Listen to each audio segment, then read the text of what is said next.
আজকে আপনাদের সামনে কয়েকটা অদ্ভুত ঘটনা উপস্থাপন করব, যেগুলো হয়তো আপনারা আগে কখনো শোনেননি।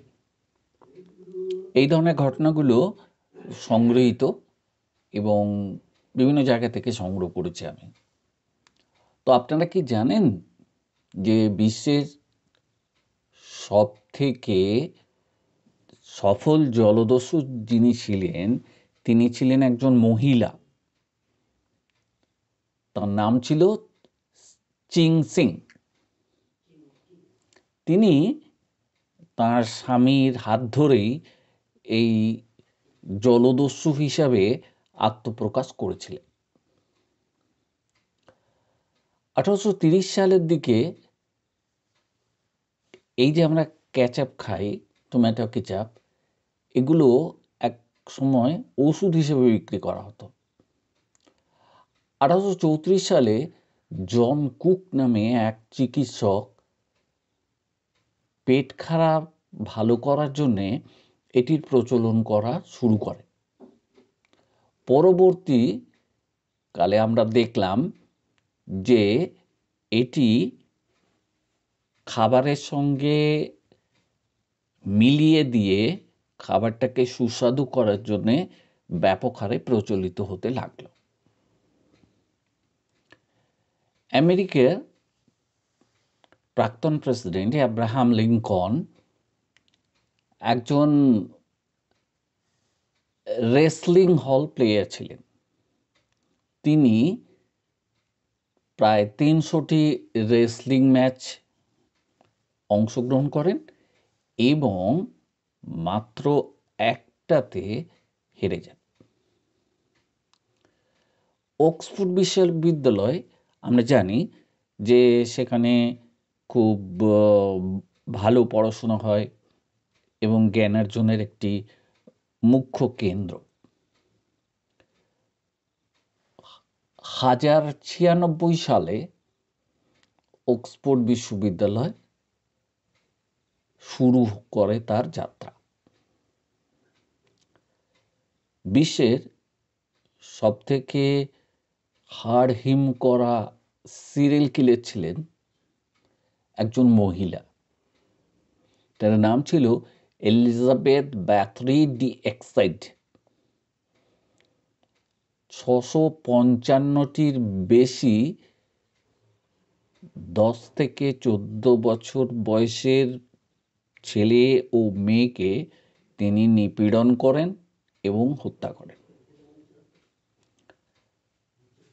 সবথেকে বেশি সময়ের বিবাহিত দম্পতি কারা ছিলেন জানেন? আন্না হাইনিং সোয়ান এবং মার্টিন ভ্যান বুরেন বেটস। এই যে ভদ্রলোক এবং ভদ্রমহিলা, এরা মোটামুটি লম্বা ছিলেন, একজন 7 ফুট 11 ইঞ্চি এবং আরেকজন ছিলেন 7 ফুট 9 ইঞ্চি। সুতরাং মাটি থেকে অনেকটা উচ্চতাতেই তাদের দাম্পত্য জীবন শুরু হয়েছিল। 16 শতকের শেষের দিকে শোনা যায় নাকি যে ধনী ব্যক্তিরা মৃতদেহের মাংস খেতেন। অবাক লাগলেও লাগতে পারে, বীভৎস ঘটনা। কিন্তু তাদের মধ্যে এই ধারণাটা প্রচলিত ছিল যে মৃতদেহের মাংস বিভিন্ন রকমের রোগকে দূরে সরিয়ে রাখতে পারে।